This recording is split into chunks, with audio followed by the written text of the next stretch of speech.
Right, ఇక మనం మొదటి అంశం గురించి మాట్లాడదాం. తెలుగుదేశం పార్టీలో తరం మారుతుంది. భవిష్యత్తు దృష్టితోనే లోకేష్ కు పట్టం కట్టారా చంద్రబాబు? లోకేష్ కొత్త బాధ్యతలు ఎలా ఉండబోతున్నాయి? అసలు లోకేష్ ముందున్న సవాళ్ళేంటి? పార్టీకి కొత్త రక్తం ఎక్కించే ప్రయత్నం చేశారా పార్టీ అధినేత చంద్రబాబు? ఇప్పటికే సీనియర్లను దాదాపు పక్కన పెట్టేశారా? ఒత్తినే పదవులు ఇవ్వనని చంద్రబాబు చెప్పడం ఇది వార్నింగ్ గానే మనం భావించాల్సి ఉంటుందా? పార్టీ పరంగా తన విజన్ ను మరోసారి చంద్రబాబు స్పష్టం చేశారా? కూటమి ధర్మం పాటించాలని చెప్పకనే చంద్రబాబు మరొకసారి ఎందుకు చెప్పారు అనే అంశాలు ఇప్పుడు ఆంధ్రప్రదేశ్ రాజకీయాల్లో కూడా హాట్ టాపిక్ అవుతున్న పరిస్థితి. ఈ అంశాల గురించి మనం మాట్లాడే ప్రయత్నం చేద్దాం. ఇక టీడీపీలో తరం మారుతుందా? ఏం జరుగుతోంది? ఇప్పుడు టీడీపీలో కీలక శకం మొదలైందని మనం భావించాల్సి ఉంటుంది. ఈ టాక్ మొత్తంగా వినిపిస్తోంది కూడా. పార్టీలో కీలక మార్పులు మొదలయ్యాయి. పార్టీ చీఫ్ కి సంబంధించి సీఎం చంద్రబాబు తనయుడు రాష్ట్ర మంత్రి లోకేష్ కి పార్టీలో అత్యున్నత బాధ్యతలు అప్పగిస్తూ అధికారికంగా నిర్ణయం తీసుకుంది తెలుగుదేశం పార్టీ. లోకేష్ ను తెలుగుదేశం పార్టీ జాతీయ వర్కింగ్ ప్రెసిడెంట్ గా నియమించారు. సో ఒక రకంగా చెప్పాలంటే పట్టాభిషేకం జరిగినట్టుగా మనం భావించాల్సి ఉంటుంది. పాలిట్ బ్యూరో ఒక నిర్ణయం తీసుకుంది. ఎన్టీఆర్ స్థాపించిన పార్టీలో రెండో తరంగా చంద్రబాబు పార్టీని మరింత విస్తరించారు. ఒక రకంగా చెప్పాలంటే చంద్రబాబు ఈ రోజు వరకు పార్టీ బాధ్యతలు మోసారంటారు తెలుగు తమ్ముళ్ళు. ఇక ఇప్పుడు లోకేష్ సీన్ లోకి వస్తున్నారు. అందులో భాగంగానే తెలుగుదేశం పార్టీ జాతీయ వర్కింగ్ ప్రెసిడెంట్ గా లోకేష్ ను నియమించేసింది తెలుగుదేశం పార్టీ. ఏం జరగబోతోంది? ఇక భవిష్యత్ దృష్టితోనే లోకేష్ కు పట్టం కట్టారా? 1982 మార్చి 29న తెలుగు రాష్ట్రాల గడ్డపైకి తెలుగుదేశం పార్టీ అడుగు పెట్టింది. ఎన్టీఆర్ పార్టీని ప్రారంభించారు. పార్టీ పెట్టిన 9 నెలల్లోనే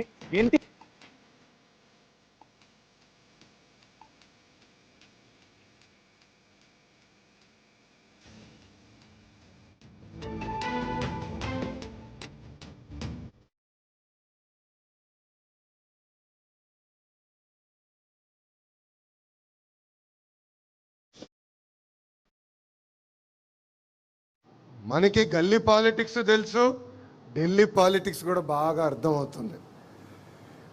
ఓడిపోయినప్పుడు వెనక్కి తగ్గలేదు, గెలిచినప్పుడు కాళ్ళు ఎగరేసుకుని తిరగలేదు. నిత్యం ప్రజలకు అందుబాటులో ఉంటూ ప్రజల సమస్యలు పరిష్కరించిన పార్టీ ఒక తెలుగుదేశం పార్టీ. సైకో పార్టీ మనకి సినిమా చూపిస్తానంటున్నారు. రపరప బ్యాచ్కి ఒకటే చెప్తున్నా, మీ సినిమా విధ్వంసం, మా సినిమా అభివృద్ధి. మీ సినిమాకి ఎండ్ కార్డ్ వేసేది మా పసుపు సైన్యమే, ఇది గుర్తుపెట్టుకోండి. అందుకే మనందరం కష్టపడాలి, ఆర్ఎన్ఎస్ఎల్ పోరాడాలి. 2029లో మళ్ళీ ఎన్డీఏ ప్రభుత్వ అధికారంలోకి వచ్చే విధంగా మనందరం పనిచేయాల్సిన అవసరం ఉంది. రైట్, ఇక అసలు ఇప్పుడు లోకేష్ కి పదవి బాధ్యతలు అప్పగించారు. సరే, మరి లోకేష్ ముందున్న సవాళ్ళు ఏంటి? తెలుగుదేశం పార్టీని నడిపించడం అంత తేలిక అంటే ఎట్టి పరిస్థితుల్లోనూ కాదు. ఇకపై అధికారికంగా తెలుగుదేశం పార్టీకి అన్ని లోకేషే అయ్యారు అన్న చర్చ బలంగా అయితే మొదలైంది. పార్టీ అధినేతగా చంద్రబాబు ఉన్నప్పటికీ ఆయన పూర్తిగా ప్రభుత్వంపై దృష్టి సారించబోతున్నట్టుగా కూడా టాక్ చక్కెర్లు కొడుతుంది. ఈ క్రమంలో పార్టీ బాధ్యతలు పూర్తిగా లోకేష్ చూడబోతున్నారన్నది కూడా తెలుస్తోంది. ఆయన సామర్థ్యానికి ఇదో పరీక్షగా నిలవబడబోతుందా? ఈ ఏడాది లోకేష్ 2 నీలి లిట్మస్ టెస్టులను ఎదుర్కోబోతున్నారు. సో అవి ఏంటో కూడా మనం చర్చించే ప్రయత్నం చేద్దాం. ఇక పార్టీకి కొత్త రక్తం ఎక్కించే ప్రయత్నం జరుగుతోందా? సో మొత్తంగా మే నెలాఖరున తెలుగుదేశం పార్టీ పండగ మహానాడు జరగబోతుంది. లోకేష్ కు ఇదే ఫస్ట్ టెస్ట్ అని చెప్తున్నారు రాజకీయ విశ్లేషకులు. లోకేష్ జాతీయ వర్కింగ్ ప్రెసిడెంట్ గా బాధ్యతలు చేపట్టిన తర్వాత జరగనున్న తొలి పార్టీ వేడుక ఇది. దానిని లోకేష్ తన నాయకత్వ పటిమతో ఏ మేరకు సక్సెస్ చేయగలరనేది కూడా ఇప్పుడు వినిపిస్తున్న టాక్. ఈ అంశాన్ని అందరూ రాజకీయ పార్టీలతో పాటు రాజకీయ విశ్లేషకులు, తెలుగు తమ్ముళ్ళు కూడా ఆసక్తిగా గమనిస్తున్నారు. అంటే పాత విధానాలు మర్చిపోకుండా తనదైన కొత్తదనాన్ని, కొత్త రక్తాన్ని ఏ విధంగా లోకేష్ ఎక్కించబోతున్నారు అన్న టాక్ కూడా వినిపిస్తోంది. సో బాబు కూడా మాట్లాడారు. ఈ అంశానికి సంబంధించి చంద్రబాబు ఏం మాట్లాడారో కూడా చూద్దాం. యువ గళంలో ప్రజల్లో చైతన్యానికి, పార్టీ విజయానికి ఆ రోజు లోకేష్ దోహదం చేశారు. పార్టీ నిర్మాణం, ట్రైనింగ్ క్లాసులు సహా ప్రతి అంశంలో లోకేష్ చాలా కృషి చేశారు, నేను చూశాను. టెక్నాలజీ అడాప్షన్ మొదలుకొని కార్యకర్తలకు సంక్షేమం, 5 లక్షల రూపాయలు యాక్సిడెంట్ ఇన్సూరెన్స్ ఇచ్చిన ఏకైక పార్టీ, సమర్థవంతంగా నిర్వహించే పార్టీ తెలుగుదేశం పార్టీ. ప్రతిపక్షంలో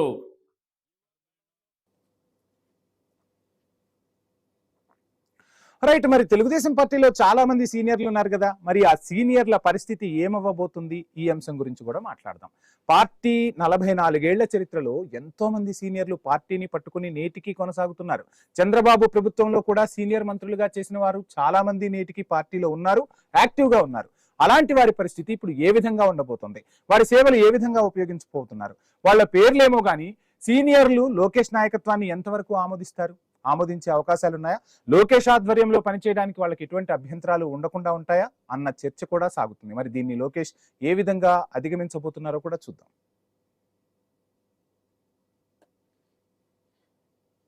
యువ నాయకత్వంలో నారా లోకేష్ గారు వర్కింగ్ ప్రెసిడెంట్గా రావడం, అంతేకాకుండా పార్టీ కార్యకర్తలుగా చేసిన క్లస్టర్ ఇన్ఛార్జిగా చేసిన వాళ్ళని, మండలాధ్యక్షులుగా చేసిన వాళ్ళని పాలిట్ బ్యూరోలో తీసుకురావడం, రేపు రాబోయే 40 సంవత్సరాలకు తరబడా యువ నాయకత్వం చేతికి పార్టీకి పగ్గాలు అందించడం, ఇవన్నీ కూడా శుభ పరిణామాలు.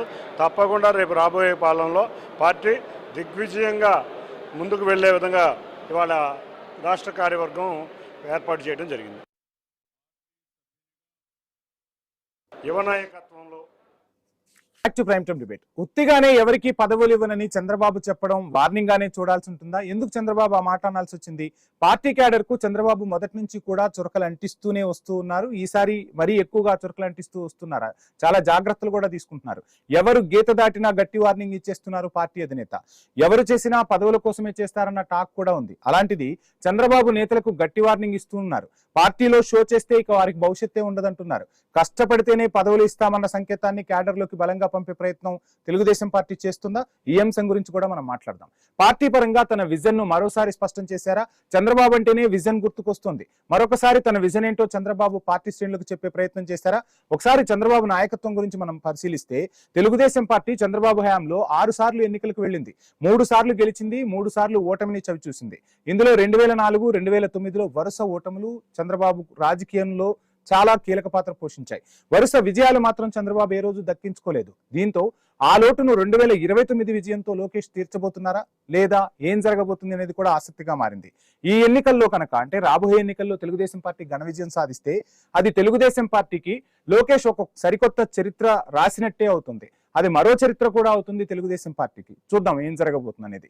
కూటమి ధర్మం పాటించాలని చంద్రబాబు చెప్పకనే చెప్తున్నారు. ప్రతిసారి ఈ అంశాన్ని తీసుకొస్తున్నారు. అంటే కూటమిగానే ఉంటేనే బలంగా వెళ్తాము, అధికారం అనేది చేజిక్కించుకుంటామని చంద్రబాబు చెప్పే ప్రయత్నం చేస్తున్నారు. 2024 ఎన్నికల విషయానికి వస్తే ఈ ఎన్నికల్లో భారతీయ జనతా పార్టీ జనసేనలతో కలిసి తెలుగుదేశం పార్టీ పోటీ చేసింది. ఏకంగా 135 స్థానాలు గెలుచుకుని అధికారంలోకి వచ్చింది.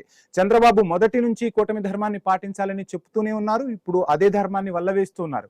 ఇక ముందు కూడా కూటమి తరపునే వెళ్లాలని నిర్ణయించుకున్నట్లుగా చంద్రబాబు వ్యాఖ్యలు చూస్తే మనకి స్పష్టంగా తెలుస్తుంది. ఏది చేసినా కూటమి నిర్ణయం మేరకే చేయాలని చంద్రబాబు మార్గదర్శనం చేస్తున్న టాక్ అయితే కనిపిస్తుంది. మరి కొత్త తరం చంద్రబాబు మాటలను వింటుందా? సో ఆ పొత్తు ధర్మంతోనే ముందుకు సాగుతుందా? ఒక రకంగా తెలుగు రాష్ట్రాల్లో ఎటువంటి రాజకీయ పరిణామాలు చోటు చేసుకోబోతున్నాయి, ఏం జరగబోతుంది, కొత్త తరం ఏం చేయబోతుంది అనేది చూద్దాం. సో ఇదే అంశానికి సంబంధించి మనతో మాట్లాడేందుకు శ్యామ్ ప్రసాద్ గారు, పొలిటికల్ అనలిస్ట్, స్టూడియోలో సిద్ధంగా ఉన్నారు. ఇక శరత్ చౌదరి గారు, తెలుగుదేశం పార్టీ నేత, మనకు జూమ్ లో జాయిన్ అయిపోయారు. మస్తాన్ రావు గారు, ప్రముఖ విశ్లేషకులు, మనకు జూమ్ లో జాయిన్ అయ్యారు. మస్తాన్ రావు గారికి, శరత్ చౌదరి గారికి, అదేవిధంగా శ్యామ్ ప్రసాద్ గారికి గుడ్ ఈవినింగ్ అండి.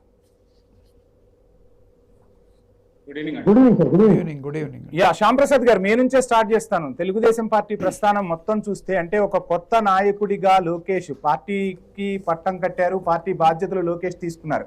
ఆనాటి ఎన్టీఆర్ నుంచి ఇప్పుడు చూస్తే ఇది 3వ తరం. సో ఎలా చూస్తున్నారు లోకేష్ కి పట్టం కట్టడం వెనుక చంద్రబాబు వ్యూహం ఏంటి? తెలుగుదేశం పార్టీ భవిష్యత్తుకు ఒక మార్గనిర్దేశనం చేయబోతున్నారా? ఏం జరుగుతుంది అనుకోవాలి? వంశీ గారికి, ప్యానెల్లో ఉన్న ఇతర సభ్యులకి, ఐ న్యూస్ వీక్షకులకి అందరికీ నమస్కారం అండి. ప్రస్తుత భారతదేశంలో యువ నాయకులు కొరత చాలా ఎక్కువగా ఉంది.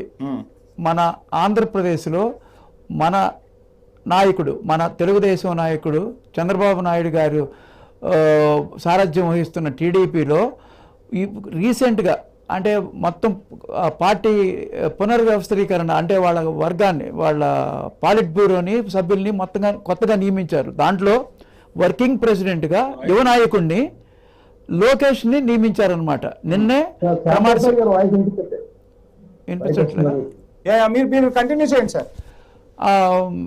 వర్కింగ్ ప్రెసిడెంట్గా నారా లోకేష్ని నియమించారు.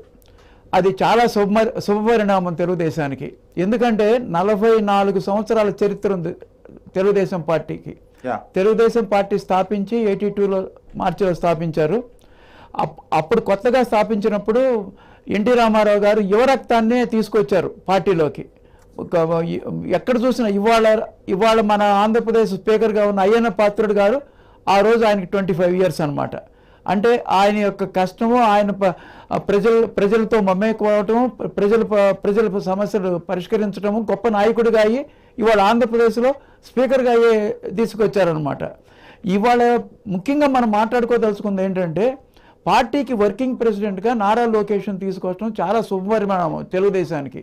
ఎందుకంటే భారతదేశం గర్వించదగ్గ యువ నాయకుడు, ఓన్లీ 42 ఇయర్స్ అనమాట అతని. రైట్ ఇక్కడ శ్యాంప్రసాద్ గారు ఒక వర్డ్ కూడా వినిపిస్తుంది. అంటే పార్టీలకు సంబంధించి వారసత్వమే కొనసాగుతోంది. తెలుగుదేశం పార్టీ గురించే మాట్లాడుకుంటే ఇటు లోకేష్ అదేవిధంగా రామ్మోహన్ నాయుడు ఇద్దరు కూడా యువ నాయకులే.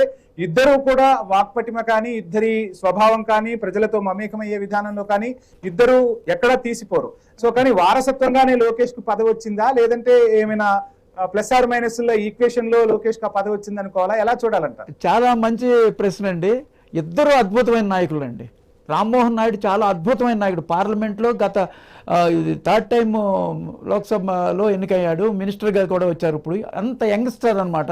భారతదేశం గర్వించదగ్గ యువ నాయకుడు. మన ఆంధ్రప్రదేశ్కి రామ్మోహన్ నాయుడు ఉంటే మనకి ఎంతో అదృష్టం. మన ఆంధ్రప్రదేశ్కి కూడా మంచిదన్నమాట. అలాగే Lokesh, Rammohan Naidu both are very very equally very good అనమాట. కానీ లోకేష్ మీరు అనుకున్నట్లుగా వారసత్వం అనే ఒక ఇది ఆయన మీద ఒక అపవాదు కూడా ఉంది. వారసత్వం, చంద్రబాబు నాయుడు గారి తనయుడు కాబట్టి ఆయనకి స్థానం ఇస్తున్నారు అనేది కొంతమంది మాట్లాడుతున్నారు. కానీ కేవలం ఇప్పుడు ఆయన ఒక ముఖ్యమంత్రికి మనవడు, ఒక ముఖ్యమంత్రికి తనయుడు, ఒక మామకి, ఒక 3 సార్లు ఎమ్మెల్యేగా ఉన్న మామకి స్వయాన అల్లుడు, అలాగే ఆయన తోడలుడు ఒక ఎంపీ, అలాగే ఆయన పెద్దమ్మ సెంట్రల్ మినిస్టర్ చేసింది, ఆయన పెదనాన్న స్టేట్ మినిస్టర్ చేశారు. ఇంత రాజకీయ కుటుంబం నుంచి వచ్చి చిన్నప్పటి నుంచే రాజకీయాలు వంట పట్టించుకుని ఎన్టీ రామారావు గారిని ఆదర్శంగా తీసుకున్నారు, తండ్రిని ఆదర్శంగా తీసుకున్నారు. ఫ్యామిలీలో ఉన్న రాజకీయ నాయకులు అందరి యొక్క మంచి గుణాలన్నీ ఆయన పొణికి పుచ్చుకుని. శ్యాంప్రసాద్ గారు మాట్లాడదాం, మళ్ళీ మాట్లాడదాం, మళ్ళీ మీ దగ్గరికి వస్తాను. శరత్ చౌదరి గారు, సో ఏంటి మొత్తంగా జాతీయ వర్కింగ్ ప్రెసిడెంట్ గా లోకేష్ పదవి బాధ్యతలు ఒక రకంగా తెలుగుదేశం పార్టీ శ్రేణులో ఉత్సాహాన్ని నింపుతూ ఉంటే, మరోవైపు జాతీయ వర్కింగ్ ప్రెసిడెంట్ అంటారు. ఇక్కడ తెలంగాణలో పార్టీ ఉంది, పార్టీ ఆఫీస్ ఉంది, తెలంగాణలోనే పార్టీ పుట్టింది. కానీ ఇక్కడే పార్టీ ఈరోజు ఎక్కడా కూడా అంతగా యాక్టివ్ గా లేని పరిస్థితులు కనిపిస్తున్నాయి. సో యువ నాయకత్వం వచ్చిన తర్వాత అయినా ఇక్కడ కాన్సన్ట్రేట్ చేస్తారా? ఏం జరగబోతుంది తెలుగుదేశంలో? శరత్ చౌదరి గారు.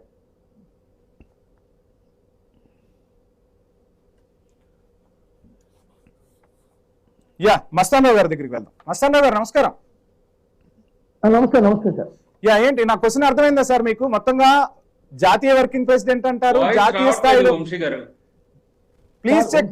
వాయిస్ మీది డెలివరీ కావట్లేదు సార్. మస్తాన్ రావు గారు మీకు వస్తుందా నా వాయిస్? అర్థమవుతుందా మస్తాన్ రావు గారు? ఇప్పుడు లైట్ గా అనిపిస్తుంది సార్, కొద్దిగా డిస్టర్బెన్స్ అనిపిస్తుంది. జాతీయ వర్కింగ్ ప్రెసిడెంట్ గా లోకేష్ నియామకం అయ్యారు సరే, కానీ పార్టీ జాతీయ స్థాయిలో ప్రభావం చూపుతుంది అని చెప్తున్నారు. కానీ ఎక్కడైతే పార్టీ పుట్టిందో ఆ తెలంగాణలోనే ఈ రోజు యాక్టివ్ గా లేని పరిస్థితి. సో కొత్త రక్తం వచ్చిన తర్వాత ఏమన్నా యాక్టివ్ చేసే పరిస్థితులు కనిపిస్తున్నాయని అనుకోవచ్చా? ఎలా చూడాలంటారు సార్? ఇప్పుడు లోకేష్ గారు ప్రస్థానం చూస్తే ఆయన 1983 జనవరిలో, ఆయన జనవరి 23 పుట్టారు. ఆయన పుట్టక ముందే యాక్చువల్ తెలుగుదేశం పార్టీ స్థాపించడం జరిగింది, అధికారంలో కూడా రావడం జరిగింది. ఇప్పుడు 2014 నుంచి ఆయన చూస్తే ఆయన జాతీయ ప్రధాన కార్యదర్శిగా బాధ్యతలు స్వీకరించారు. ఆ తర్వాత 2017లో ఆయన ఎమ్మెల్సీగా ఎన్నికై ఆ తర్వాత కొంతకాలం మంత్రిగా పనిచేశారు. అప్పుడేంటంటే లోకేష్ గారు దొడ్డిగారిని వచ్చారు, ఏదో పదవులు అనుగ్రహించారు అనేది ఆయన అనేక విమర్శలు ఎదుర్కొన్నారు. అసలు ఆయన నాయకత్వానికి పనికొస్తాడా రాడా అనే అనేక ప్రశ్నలు లేవనెత్తాయి. అయితే అనూహ్యంగా ఆయన యువగలం పాదయాత్ర చేసిన నేపథ్యం కావచ్చు, ఆ తర్వాత ఇప్పుడు వర్కింగ్ ప్రెసిడెంట్ గా ఎంపిక కాబడిన విధానం కావచ్చు. ఎందుకంటే దాదాపు 1 కోటి మందికి పైగా తెలుగుదేశం పార్టీ సభ్యత్వాన్ని పెంచుకోగలిగారు. అది తెలుగు తెలంగాణలో కానీ ఆంధ్రప్రదేశ్లో కానీ. అదేవిధంగా యువగలం పాదయాత్ర, పార్టీ కార్యకర్తలు ఎవరైతే ఇబ్బందులు ఎదుర్కొంటున్నారో వాళ్ళకి అండగా నిలబడతాం. ఇవన్నీ నేపథ్యంలో మొన్నటిదాకా పప్పు తుప్పు అని ఇష్టం వచ్చినట్టు మాట్లాడిన వాళ్ళందరూ కూడా ఈ రోజు లోకేష్ నాయకత్వానికి జేజేలు పలకాల్సిన పరిస్థితిని ఆయన చెప్తున్నారు. అయితే ఖచ్చితంగా ఆయన ఎన్టీ రామారావు గారు మొదటి తరం అయితే, చంద్రబాబు నాయుడు గారు రెండో తరం అయితే, ఈయన మూడో తరంలో కూడా ఆయన చాలా విస్పష్టంగా ఒక నాయకత్వ లక్షణాలు ఏదైతే ఇప్పుడు కనబరుస్తా ఉన్నారో అది మున్ముందు కూడా, అంటే ఖచ్చితంగా రేపు రాబోయే కాలంలో అది 1 సంవత్సరంలో అవుతుందా 2 సంవత్సరాలు అవుతుందో తెలియదు, కానీ ఖచ్చితంగా ఆయన ముఖ్యమంత్రి పదవిని అయితే అధిష్ఠించే ఖాయంగా కనిపిస్తా ఉంది. దానిలో భాగంగానే మన మంత్రివర్గ లో యువకులకు స్థానం కల్పించడం కానీ, కొంత వయసు మళ్ళిన తెలుగుదేశం పార్టీ నేతలను పక్కన పెట్టడం కానీ జరిగింది.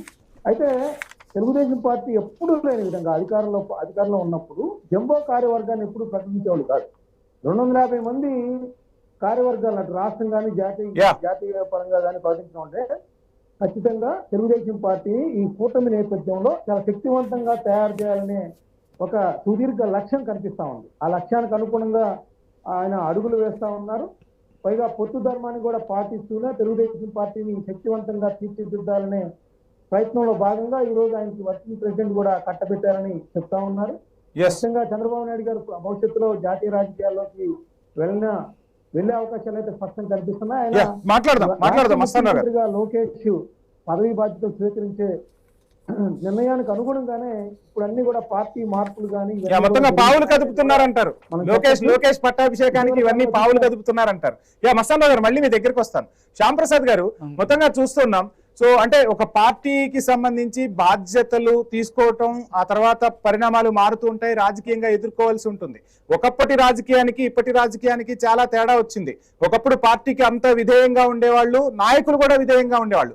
ఈ రోజు రాజకీయాలు పూర్తిగా మారిపోయిన పరిస్థితుల్లో ఎటువంటి వ్యూహాలతో లోకేష్ ముందుకు వెళ్ళబోతున్నాడు అనుకోవచ్చు? ఒక అంటే దేశం గుర్తించదగ్గ నాయకుడిగా లోకేష్ ఎదిగే అవకాశాలు కనిపిస్తున్నాయా? తప్పకుండానండి, తప్పకుండా. ఆ లక్షణాలు already is a proven leader. ఎందుకంటే యువగళంలోనే ఆయన యొక్క నాయకత్వ లక్షణాలన్నీ బయటపడినాయి అన్నమాట. అటు ఎంతో గడ్డు పరిస్థితుల్లో ఉన్న పార్టీని విజయ దశగా తీసుకొచ్చాడనమాట. అప్పుడు చంద్రబాబు నాయుడు గారిని అరెస్ట్ చేసి 53 రోజులు జైల్లో, రాజమండ్రి జైల్లో ఉన్నప్పుడు కూడా ఆయన నడిపిన ఇది తీరు, ఆయన చంద్రబాబు నాయుడు గారిని బయటికి తీసుకొచ్చే టైంలో ఎంతోమందితో చర్చలు జరిపి ఢిల్లీలోనే ఉండి, అంటే శ్యామ్ ప్రసాద్ గారు మీరు చెప్పేదంతా ఆ పార్టీకి యూజ్ అవుతుంది. కానీ ఇప్పుడున్న పరిస్థితుల్లో రాజకీయ పార్టీలు అనేది దేశ రాజకీయాలకు, రాష్ట్ర ప్రజల భవిష్యత్తుకు కూడా బంగారు బాటలు వేసే విధంగా ఉండాలి. సో చంద్రబాబు నాయుడు అంటే మనకు ఏ విధంగా ఐటీ గుర్తొస్తుందో, సో రాజశేఖర్ రెడ్డి అంటే కొన్ని సంస్కరణలు గుర్తొస్తాయి. అదేవిధంగా ఇక్కడ కేసీఆర్ ని తీసుకుంటే కొన్ని సంస్కరణలు గుర్తొస్తాయి. అలా ముద్ర వేయగలిగే నాయకత్వ పటిమ లోకేష్ కుందా? రాబోయే రోజుల్లో యువతరాన్ని ఆకట్టుకునే సంస్కరణలు లోకేష్ తీసుకురాగలడా? ఏం జరగబోతుందండి? తప్పకుండా ఉందండి. ఎందుకంటే 20 లక్షల ఉద్యోగాలే టార్గెట్గా పనిచేస్తున్నాడు లోకేష్ బాబు. ఇప్పటికీ ఆంధ్రప్రదేశ్ 2 సంవత్సరాలు అయింది కొత్తగా కూటమి ప్రభుత్వం ఏర్పడి. ఈ కూటమి ప్రభుత్వం ఏర్పడిన తర్వాత 2 సంవత్సరాల్లో 22 లక్షల కోట్ల ఇన్వెస్ట్మెంట్స్ ఆంధ్రప్రదేశ్కి తీసుకొచ్చారు. అది ముఖ్యంగా మేజర్ ఇండస్ట్రీస్ అన్నీ. ఇప్పుడు ఆర్సెల్ఆర్ మెటల్ ఉందండి, 1,30,000 కోట్లు. ఆయన ప్రతిభ అది. ఆయన ఆర్సెల్ఆర్ మెటల్ వాళ్ళతో గూగుల్ మీట్తో బిగిన్ అయ్యి మొన్న శంకుస్థాపన కార్యక్రమం వరకు సక్సెస్ఫుల్గా నడిపించగలిగాడు. పెద్ద ఇండస్ట్రీ తీసుకొచ్చాడు. అలాగే ఇప్పుడు గూగుల్ డేటా సెంటర్ తీసుకొచ్చారు. నిన్న కాక మొన్న శంకుస్థాపన అయింది. అది 1,30,000 కోట్లు ఇండస్ట్రీ. అలాగే బాగా ఇన్వెస్ట్మెంట్స్ తీసుకొస్తంలో ఆయన బాగా నైపుణ్యం చెంది 24 గంటలు వర్క్ చేస్తున్నాడు అనమాట. అలాగే కాకుండా ప్రజా దర్బార్లు నిర్వహించి ప్రజలతో డైరెక్ట్గా మమేకం అవుతున్నాడు. వాళ్ళ సమస్యలు డైరెక్ట్గా సాల్వ్ చేస్తున్నాడు. ఇవాళ మీరు మంగళగిరి నియోజకవర్గం వెళితే ఎన్ని రకాల కార్యక్రమాలు ప్రజలకు ఉపయోగపడేది ప్రతి క్షణం ప్రజల మధ్యలోనే ఉండి చేస్తున్నాడు అనమాట. అదే కాక కక్షపూరిత రాజకీయాలు చేయట్లా. ఈ ప్రస్తుత రాజకీయానికి, పూర్వకాల రాజకీయానికి ఏంటంటే కక్షపూరిత రాజకీయాలతో నిండి ఉంది మన ఆంధ్రప్రదేశ్. లాస్ట్ 2019 నుంచి 2024 వరకు కక్షపూరితంగా జరిగిందనమాట. అలాంటి కక్షపూరిత వ్యవహారం చేయకుండా అభివృద్ధి జయంగా ముందుకెళ్తున్నాడు అనమాట. ఆయన మెయిన్ జయం ఏంటంటే 20 లక్షల ఉద్యోగాలు తీసుకురావటం. అదే ఆ జయమే మెయిన్ టార్గెట్ పెట్టుకున్నాడు. ఆయన యొక్క లీడర్షిప్ని చూసే మన ప్రధానమంత్రి మోడీ గారు కూడా 2 సార్లు ఆయనకి ఇంటర్వ్యూ ఇచ్చారన్నమాట విత్ ఫ్యామిలీ. అంటే మాట్లాడదాం శ్యామ్ ప్రసాద్ గారు మాట్లాడదాం.